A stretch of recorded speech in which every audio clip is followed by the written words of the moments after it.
Por un lado, en aquellas localidades que han arrojado los valores más altos en la escala de ponderación,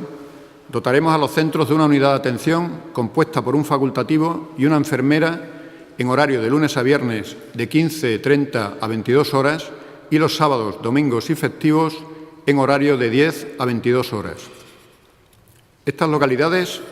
serán las poblaciones de Zaínos, Valverde de Leganés, Ribera del Fresno, Campillo de Llerena, Madroñera, Villanueva de la Sierra y Jarandilla de la Vera. Esta última referida a los meses estivales, que es cuando se produce un incremento importante de su población.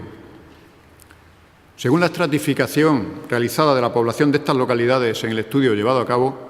tenemos otro bloque de localidades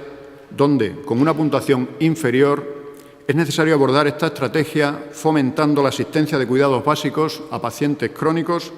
y la formación en autocuidados a estos pacientes. En este sentido, el papel de la enfermería es esencial, teniendo este colectivo un papel activo muy importante en el manejo de este tipo de patologías. De acuerdo a esto, y de forma paulatina, se dotará de un servicio de enfermería y transporte sanitario en horario de 15:30 a 22 horas de lunes a viernes y de 10 a 22 sábados, domingos y festivos a las localidades de Arroyo de San Serván, Valdecaballeros, Aldea Centenera, Zarza de Granadilla y Aldeanueva de la Vera.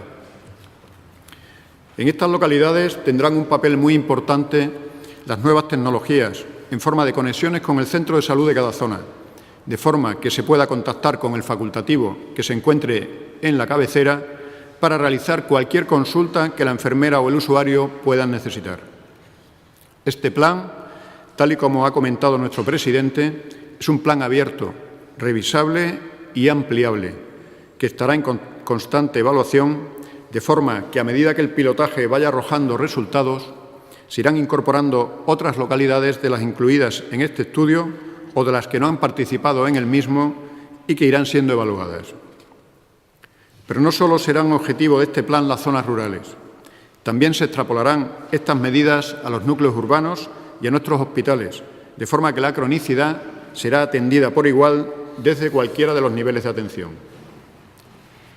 Este desarrollo global del plan a todos los niveles se traducirá en una homogeneización de todos nuestros centros con criterios de adecuación a la demanda existente, convirtiéndose en una medida coherente y que nos permita alcanzar el modelo asistencial que se pretende.